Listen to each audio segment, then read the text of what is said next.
Good morning વિદ્યાર્થી મિત્રો, કેમ છો? મજામાં છો ને? આપણે આગળના વિડીયો લેક્ચરમાં સરફેસ કેમિસ્ટ્રીમાં અભ્યાસ જે કરેલો હતો એ સરફેસ કેમિસ્ટ્રીમાં ઉદ્દીપન પ્રક્રિયા કોને કહેવાય તે, ઉદ્દીપક પ્રવર્ધકો કોને કહેવાય છે તે, ઉદ્દીપક વિષ કોને કહેવાય છે તેની વાત કરી હતી. હવે વાત કરવાની છે આપણે ભૌતિક અવસ્થાને ધ્યાનમાં રાખીને ઉદ્દીપન પ્રક્રિયાના પ્રકારોને. શેની વાત કરવાની છે આપણે? ઉદ્દીપન પ્રક્રિયાના પ્રકારો. તો આપણે બે પ્રકારની ઉદ્દીપન પ્રક્રિયા એટલે કે સમાંગ ઉદ્દીપન, સમાંગ ઉદ્દીપન અને વિષમાંગ ઉદ્દીપન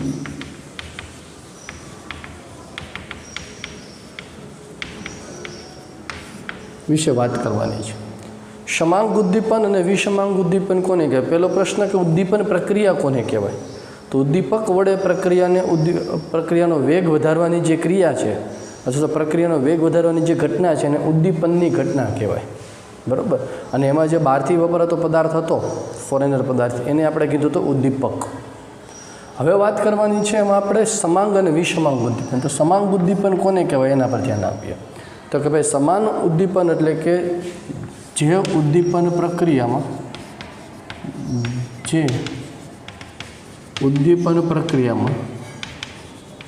પ્રક્રિયક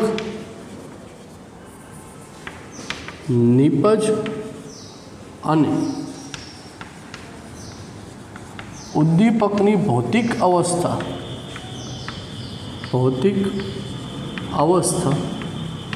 સમાન હોય તેને સમાંગ ઉદ્દીપન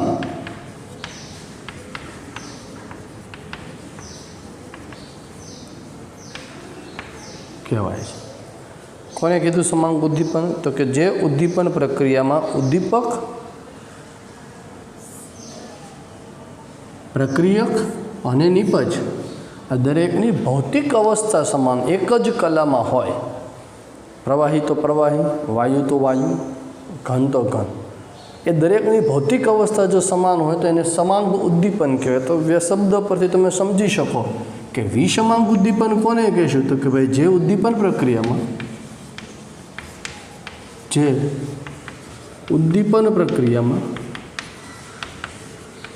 પ્રક્રિયક, નિપજ અને ઉદ્દીપકની ભૌતિક અવસ્થા જુદી જુદી હોય તો તેને વિષમાંગ ઉદ્દીપન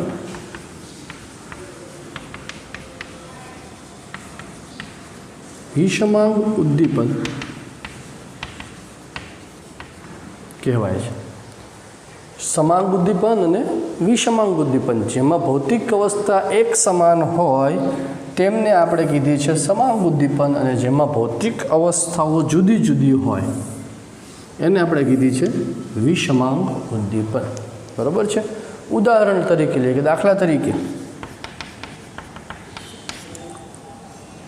આમાં આપણે વાત કરીએ કે ભાઈ સમાંગ ઉદ્દીપનમાં લેડ ચેમ્બર વિધિથી H2SO4ની બનાવટ, લેડ ચેમ્બર વિધિથી H2SO4ની બનાવટ, સલ્ફ્યુરિક એસિડની બનાવટ. તો આ બનાવટમાં વપરાતો તબક્કો સલ્ફર ડાયોક્સાઇડનું સલ્ફર ટ્રાયોક્સાઇડમાં રૂપાંતરણ કર્યું, SO2 + 1/2 O2 બનાવે છે SO3. બરાબર છે. તો આ પ્રક્રિયામાં વપરાતા પ્રક્રિયક અને ઉદ્દીપક, જો પ્રક્રિયક અને નિપજ આ ત્રણની ભૌતિક અવસ્થા સમાન છે. કઈ અવસ્થા છે? વાયુ અવસ્થામાં. અને એમાં વપરાતો ઉદ્દીપક નાઇટ્રોજનનો ઓક્સાઇડ NO અથવા NO2 એ વાયુ અવસ્થામાં છે. તો આ પ્રક્રિયામાં ઉદ્દીપક અને નિપજ એની ભૌતિક અવસ્થાઓ સમાન છે, તો માટે તેને આપણે સમાંગ ઉદ્દીપન કહેવાય છે. જ્યારે આમાં ઉદાહરણ લેવું હોય તો સંપર્ક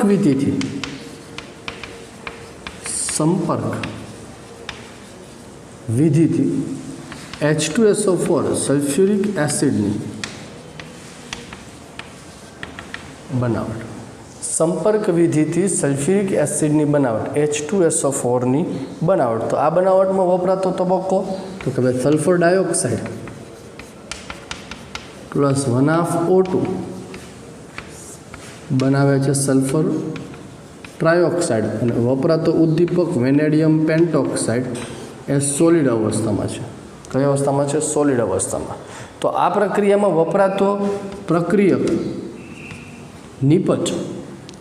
પ્રક્રિયક અને નિપજ ભૌતિક અવસ્થા કેવી છે? એની સમાન વાયુ અવસ્થા છે. પરંતુ ઉદ્દીપકની ભૌતિક અવસ્થા કેવી જોવા મળે છે તમને? અહીંયા જુદી. ઉદ્દીપક ઘન અવસ્થામાં છે, બરાબર. તો અહીંયા ભૌતિક અવસ્થા કેવી જોવા મળે છે તમને? જુદી જુદી જોવા મળે છે. માટે એને આપણે વિષમાંગ ઉદ્દીપન તરીકે લઈ શકીએ છીએ.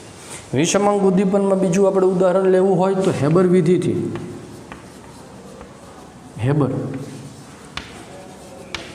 વિધિથી એમોનિયા વાયુ NH3ની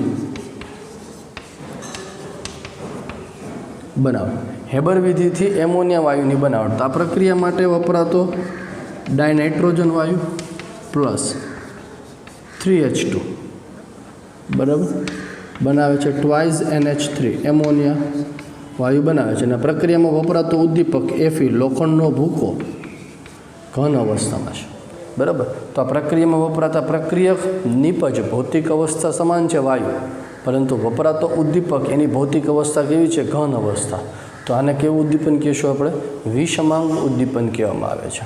જ્યારે આવા ઉદાહરણમાં આપણે બીજું ઉદાહરણ લેવું હોય તો એસ્ટરનું જળ વિભાજન.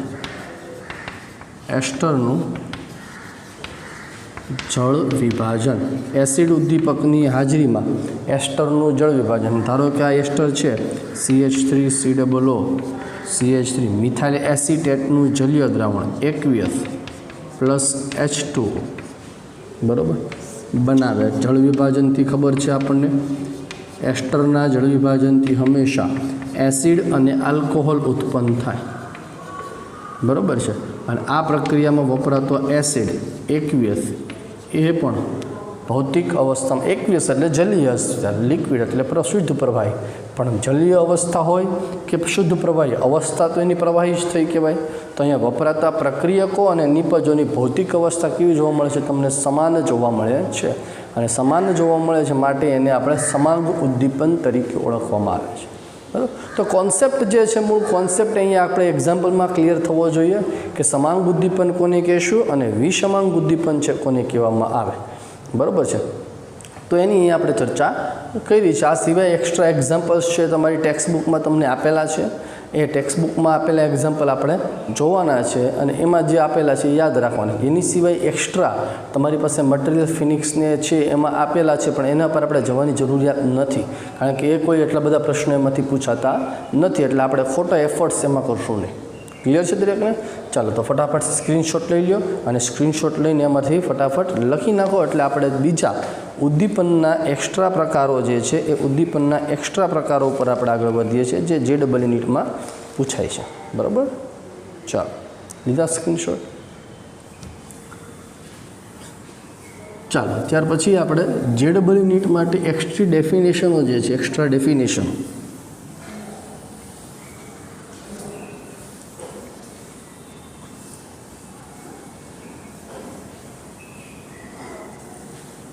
એની આપણે ચર્ચા કરશું.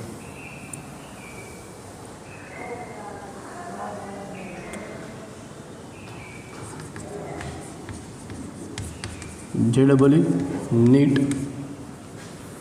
એક્સ્ટ્રા, બરાબર. ચાલો, આપણે પહેલાં વાત કરવાની છે એમાંથી ધન ઉદ્દીપન. ધન ઉદ્દીપન તો કે ભાઈ ઉદ્દીપન પ્રક્રિયામાં અથવા તો પ્રક્રિયામાં બહારથી ઉમેરવામાં આવતો એવો પદાર્થ કે જે પ્રક્રિયાના વેગમાં વધારો કરે તેને ધન ઉદ્દીપન પ્રક્રિયા તરીકે ઓળખવામાં આવે છે. એટલે કે ટૂંકમાં ઉદ્દીપકની અથવા ઉદ્દીપક પ્રવર્ધકોની વાત થઈ કહેવાય. એવી રીતે આવે છે ઋણ ઉદ્દીપન. ઋણ ઉદ્દીપન પ્રક્રિયામાં બહારથી ઉમેરવામાં આવતો એવો પદાર્થ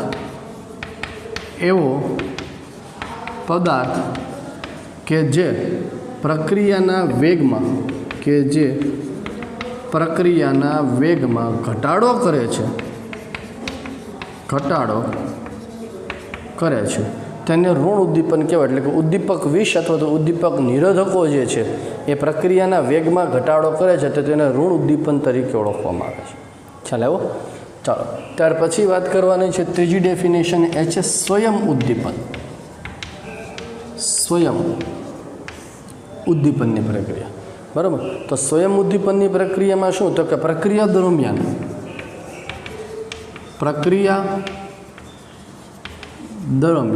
ઉત્પન્ન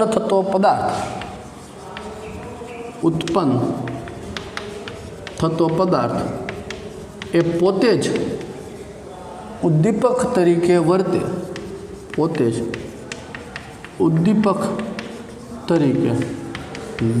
તો તેને સ્વયં ઉદ્દીપન કહેવાય છે. આવી પ્રક્રિયા શરૂઆતમાં ધીમી હોય છે. આવી પ્રક્રિયા એ શરૂઆતમાં ધીમી પ્રક્રિયા હોય છે. બરાબર? બહુ સ્લો પ્રક્રિયાઓ છે શરૂઆતમાં થતી હોય, પણ જેમ જેમ તમારો પદાર્થ છે ઉત્પન્ન થાય એમ એમાં પ્રક્રિયાઓ છે ધીમે ધીમે ઝડપી બને છે. બરાબર? શરૂઆતમાં ધીમી પ્રક્રિયા હોય છે અને ત્યારબાદ ધીમે ધીમે ઝડપી બને છે. બરાબર? ત્યારબાદ ધીમે ધીમે શું થાય છે? ઝડપી બનતો જાય છે. દાખલા તરીકે આપણે વાત કરીએ તો કે ભાઈ દાખલા તરીકે ઓક્ઝેલિક એસિડ જે છે KMnO4 ની પ્રક્રિયા એસિડિક માધ્યમમાં ઓક્ઝેલિક એસિડ સાથે H2CO4 સાથે કરવાથી પ્રક્રિયામાં ઉત્પન્ન થતો Mn+2 આયન એ સ્વયં ઉદ્દીપન તરીકે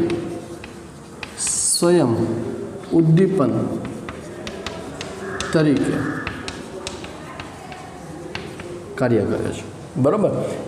ઓક્ઝેલિક એસિડની લેબોરેટરીમાં જ્યારે આપણે તટસ્થીકરણની પ્રક્રિયા એ KMnO4ની ઓક્ઝેલિક એસિડ સાથે તટસ્થીકરણની પ્રક્રિયા થાય તો તટસ્થીકરણની પ્રક્રિયાથી જે ઉત્પન્ન થતો Mn+2 આયન જે છે એ પોતે જ એક ઉદ્દીપક તરીકે વર્તે છે. એટલે શરૂઆતમાં આ પ્રકારની પ્રક્રિયાઓ ધીમી હોય છે.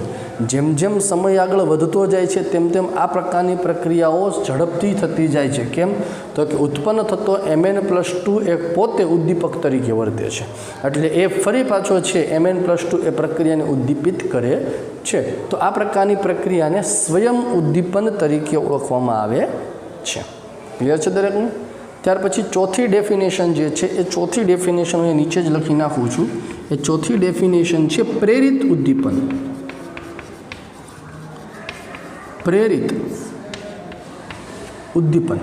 બરાબર?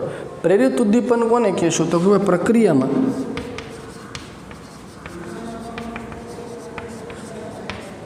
જો બે જુદા જુદા પ્રક્રિયકો હોય તો એક પ્રક્રિયા એ બીજી પ્રક્રિયાને ઉદ્દીપિત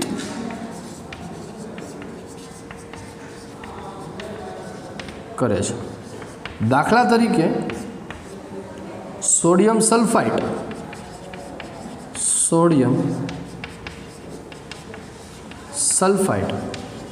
અને સોડિયમ આર્સેનાઇટના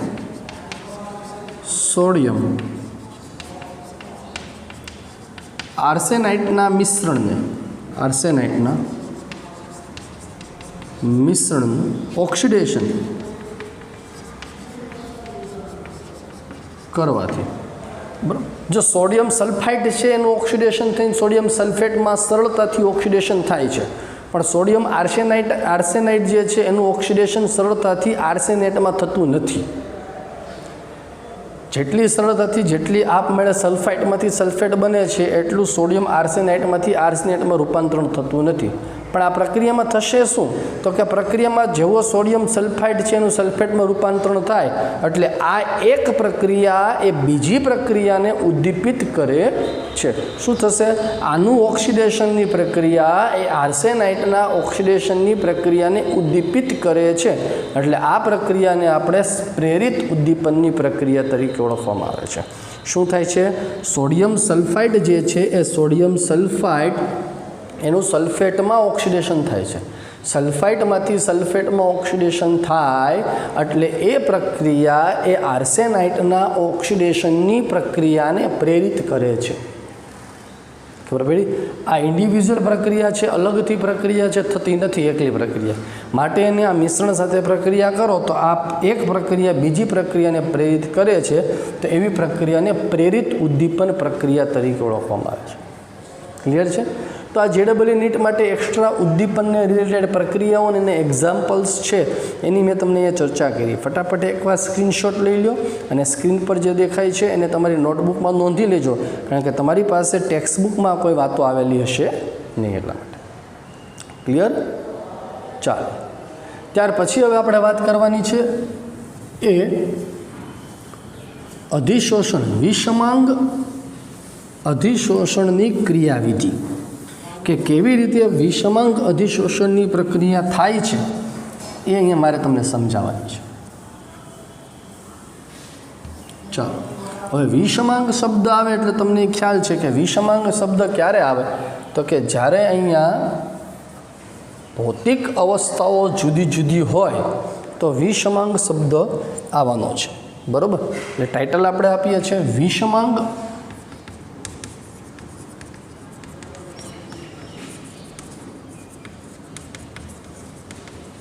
અધિશોષણની ક્રિયાવિધિ. વિષમાંગ અધિશોષણની અથવા તો વિષમાંગ ઉદ્દીપનની ક્રિયાવિધિ. વિષમાંગ અધિશોષણ અથવા તો વિષમાંગ ઉદ્દીપન પણ શબ્દ વાપરે છે, કારણ કે ઉદ્દીપનની પ્રક્રિયા એક પ્રકારની અધિશોષણની પ્રક્રિયા થવાની છે. કેવી રીતે એની ચર્ચા કરીએ છીએ આપણે. બરાબર? તો પહેલો પ્રશ્ન કે વિષમાંગ ઉદ્દીપનની પ્રક્રિયા કોને કહેવામાં આવે છે? તો કે વિષમાંગ ઉદ્દીપનની પ્રક્રિયા એવો કહેવામાં આવે કે જેમાં ઘન પ્રક્રિયક ઉદ્દીપક હોય અને વાયુમય પ્રક્રિયક એ અધિશોષિત તરીકે વર્તે છે. ધન ઉદ્દીપક એ પોતે અધિશોષક તરીકે વર્તે. એની સપાટી પર એ વાયુમય પ્રક્રિયક આવે એ અધિશોષિત તરીકે વર્તે. એટલે પ્રક્રિયક અને ઉદ્દીપકની ભૌતિક અવસ્થા જુદી જુદી થાય અને જુદી જુદી ભૌતિક અવસ્થા થાય માટે એને આપણે વિષમાંગ ઉદ્દીપનની ક્રિયાવિધિ અથવા તો વિષમાંગ અધિશોષણની ક્રિયાવિધિ તરીકે ઓળખવામાં આવે છે. આ પ્રક્રિયા જે છે એ પ્રક્રિયામાં આપણને ખબર છે કે જેમ સપાટી પર પ્રક્રિયકની સાંદ્રતામાં વધારો કરવામાં આવે તેમ પ્રક્રિયાનો વેગ વધે છે. એ તો ખ્યાલ જ છે આપણને. લસેટલના નિયમ પ્રમાણે પ્રક્રિયકનો જથ્થો વધે તો સામે નિપજનો જથ્થો વધશે, પ્રક્રિયાનો વેગ વધવાનો છે. અને પ્રક્રિયા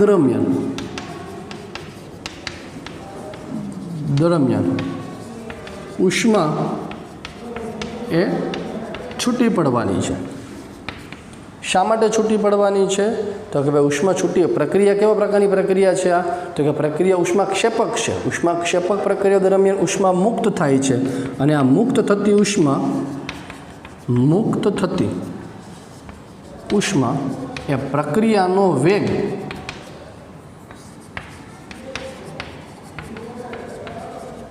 વધારે છે. પ્રક્રિયાનો વેગ વધારવામાં છે મદદરૂપ થાય છે. બરાબર? વિષમાંગ અધિશોષણનો સિદ્ધાંત જે છે એ વિષમાંગ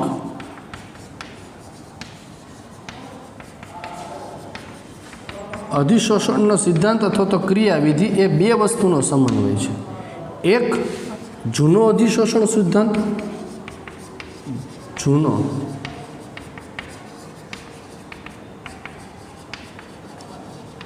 સિદ્ધાંત, જૂનો અધિશોષણ સિદ્ધાંત એ આ છે, બરાબર. આપણે વાત કરીએ છીએ આધુનિક અધિશોષણનો સિદ્ધાંત વત્તા મધ્યવર્તી સંયોજનની સંકલ્પના, મધ્યવર્તી સંયોજનની ક્રિયાવિધિ અથવા તો સંકલ્પના, બરાબર. જૂનો અધિશોષણ સિદ્ધાંત અને મધ્યવર્તી સંયોજનનો સમન્વય કરો એટલે એ સંયુક્ત રીતે વિષમાંગ અધિશોષણનો આધુનિક અધિશોષણ સિદ્ધાંત સમજાવે છે. શું સમજાવે છે? આધુનિક અધિશોષણ સિદ્ધાંત. હવે મધ્યવર્તી સંયોજન શું છે એની આપણે ચર્ચા કેમિકલ કાઇનેટિક્સમાં ડિટેલમાં કરવાની હોય છે, પણ એની અહીંયા હું તમને થોડો ઘણો ઓવરવ્યૂ છે હમણાં પ્રક્રિયા દરમિયાન જેમ આવશે એમ હું તમને સમજાવતો જઈશ, બરાબર. ચાલો, વિષમાંગ અધિશોષણની ક્રિયાવિધિમાં કેટલાક અગત્યના મુદ્દાઓ છે. અગત્યના મુદ્દા. પહેલો મુદ્દો શું છે? એટલે તો કયા સ્ટેપમાં? 5 અલગ અલગ સ્ટેપમાં છે. એ 5 અલગ અલગ સ્ટેપમાં પ્રક્રિયાઓ થાય છે. પહેલી પ્રક્રિયા તો કે ભાઈ પ્રક્રિયક ઉદ્દીપકની સપાટી પર, ઉદ્દીપકની સપાટી પર પ્રક્રિયકના અણુનું પ્રસરણ થવું. પહેલો મુદ્દો શું થાય છે? પહેલી તબક્કામાં શું થાય તો કે ઉદ્દીપકની સપાટી પર પ્રક્રિયકના અણુઓનું આવું પ્રસરવું. બીજો મુદ્દો, ઉદ્દીપકની સપાટી પર પ્રક્રિયકનું અધિશોષણ થવું. પ્રક્રિયકનું અધિશોષણ થવું, સપાટી પર પ્રક્રિયકના અણુઓનું આકર્ષાવું, અધિશોષણ થવું. આ બીજો મુદ્દો. ત્રીજો મુદ્દો, ઉદ્દીપક અને પ્રક્રિયક વચ્ચેની પ્રક્રિયાથી મધ્યવર્તી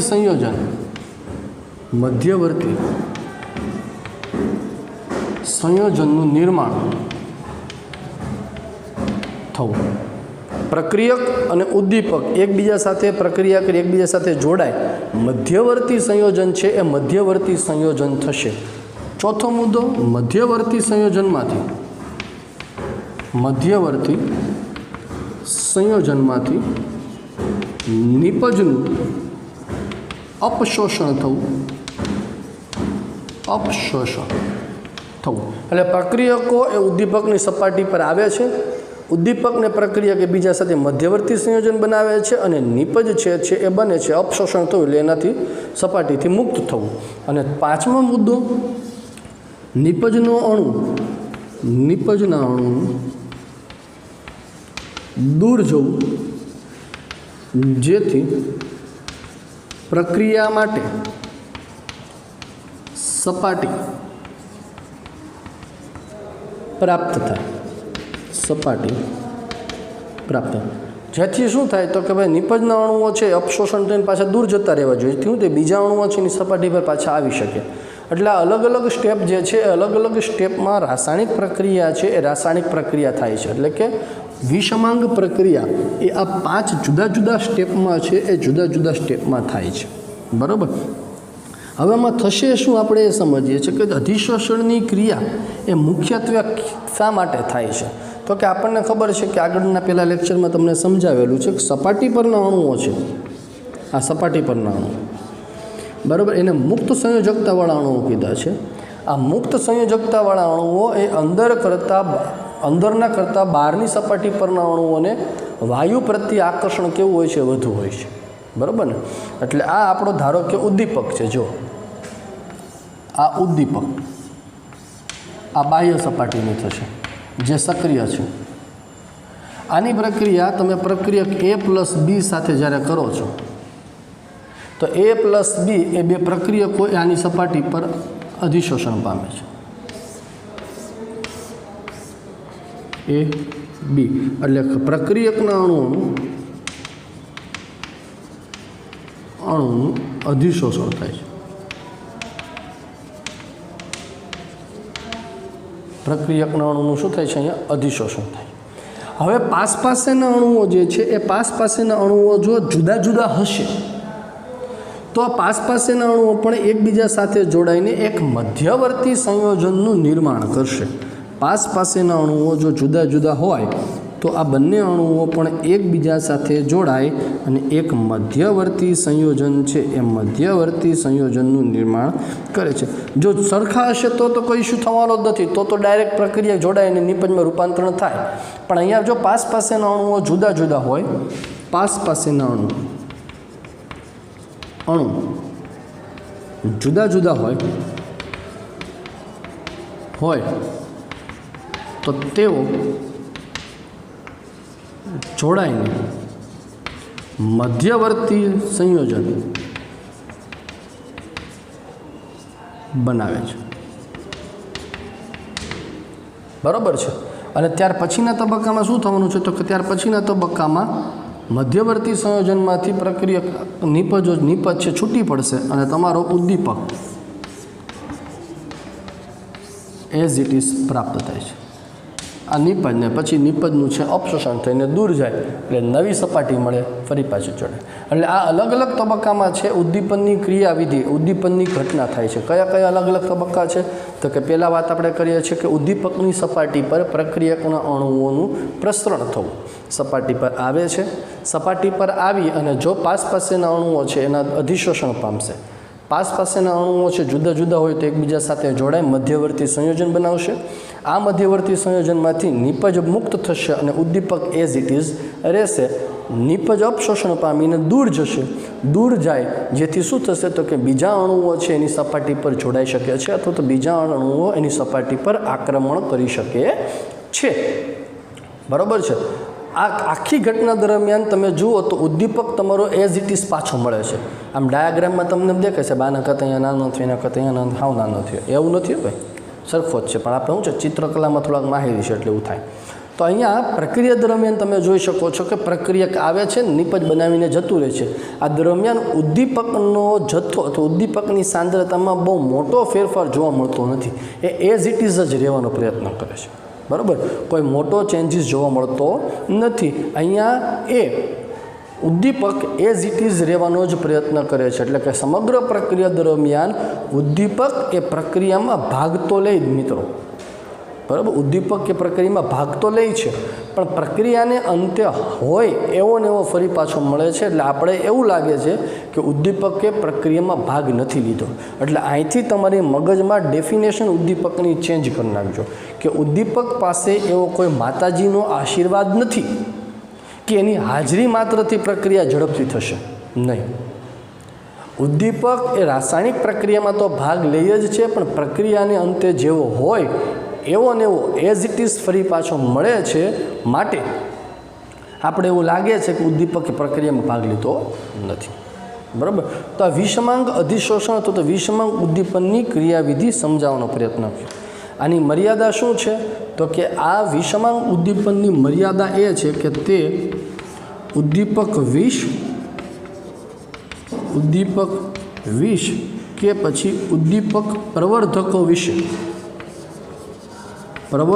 વિશે સમજાવતા નથી. ઉદ્દીપક વિષ કે પછી ઉદ્દીપક પ્રવર્ધકો વિશે કોઈ પણ જાતની માહિતી આપતું નથી. ક્લિયર છે દરેકને? તો આજના લેક્ચરમાં જે છે આપણે અહીંયા સુધી રાખીએ છીએ. હવે પછીનો લેક્ચર છે એમાં આપણે આગળ વાત કરશું ઉદ્દીપકના ગુણધર્મ, આકાર વર્ણનાત્મકતા અને ઉત્સેચક ઉદ્દીપનની ક્રિયા. ઓકે, ત્યાં સુધી ફટાફટ વાંચજો. બરાબર, ચાલો બાય.